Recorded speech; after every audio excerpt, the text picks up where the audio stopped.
যোৰহাট চিকিৎসা মহাবিদ্যালয় চিকিৎসালয়ৰ চৌহদত এক উত্তপ্ত পৰিস্থিতিয়ে বিৰাজ কৰিছে কিয়নো পুৱাৰ ভাগতেই শিশুটিৰ যেহেতু মৃত্যু হৈছিল কিন্তু দুপৰীয়া ভাগলৈকে জিএমচিএছ কৰ্তৃপক্ষই শিশুটিৰ মৃত্যু হোৱাৰ খবৰ পৰিয়ালবৰ্গক জনোৱা হোৱা নাছিল সেয়েহে এক উত্তপ্ত পৰিস্থিতিৰ সৃষ্টি কৰিছে কিয়নো আমি যেতিয়া পৰিয়ালৰ লগত কথা পাতিছিলো শিশুটিৰ মাতৃৰ লগত আমি কথা পাতিছিলো শিশুটিৰ মাতৃয়ে উল্লেখ কৰিছে যে 4 দিন পূৰ্বে শিশুটিৰ জ্বৰত আক্ৰান্ত হৈছিল আৰু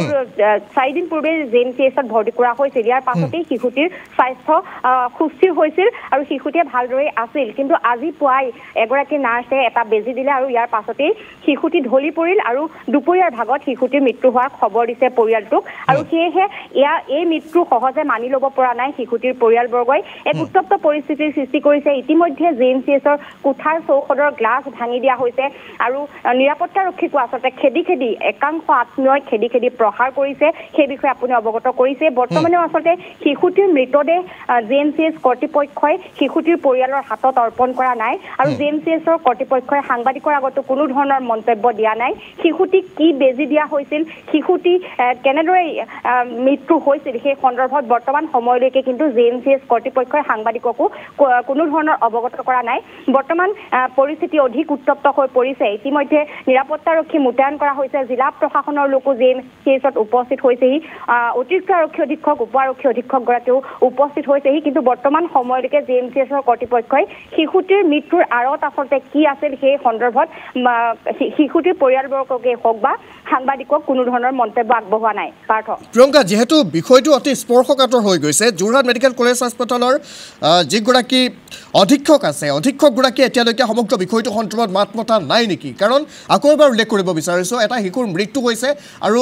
নাৰ্ছৰ গাফিলতিৰ বাবে মৃত্যু হোৱাৰ যেহেতু অভিযোগ উত্থাপন কৰিছে এটা গুৰুতৰ অভিযোগ আনিছে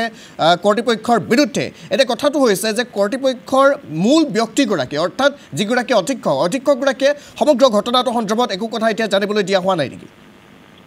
পাৰ্থ চাওক বৰ্তমান সময়ত জিএমচিএছৰ যিগৰাকী অধীক্ষক মানৱ গোহাঁই তেওঁ এই সন্দৰ্ভত মৌনতা অৱলম্বন কৰিছে কোনো ধৰণৰ মন্তব্য তেওঁ দিয়া নাই আৰু এইখিনিতে এটা কথা উল্লেখ কৰিব লাগিব যে জিএমচিএছত এইটোৱে প্ৰথম ঘটনা নহয় শিশুৰ মৃত্যুক লৈ যে উত্তপ্ত পৰিস্থিতি এইবাৰেই সৃষ্টি হৈছে তেনে নহয় পূৰ্বেও এনেধৰণৰ ঘটনা সংঘটিত হৈছে চিকিৎসকৰ ভুলৰ বাবে হওক বা নাৰ্ছৰ ভুলৰ বাবে জিএমচিএছত পূৰ্বেও এনেধৰণে শিশুৰ মৃত্যু হৈছে আৰু একেই পৰিৱেশ তেতিয়াও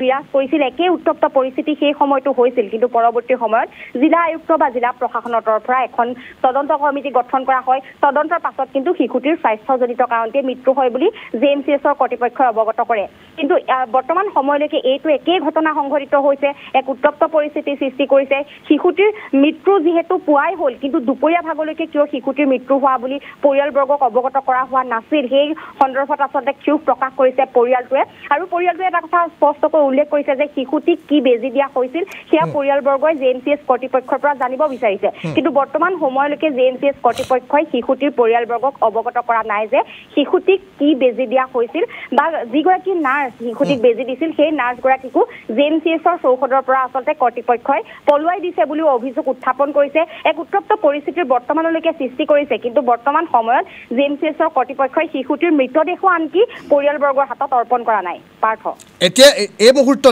মুহূৰ্তলৈকে প্ৰিয়ংকা যিটো মৃতদেহ অৰ্থাৎ শিশুটিৰ মৃতদেহ গতাই দিয়া হৈছে নাই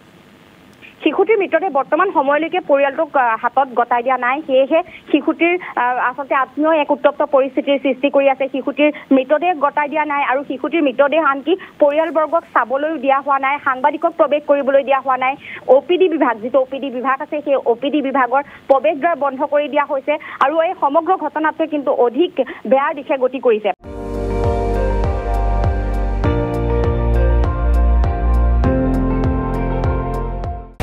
আপুনি চাই আছে ND24 সৰ্বশ্ৰেষ্ঠ নহয় সৰ্বোত্তমৰ দৌৰ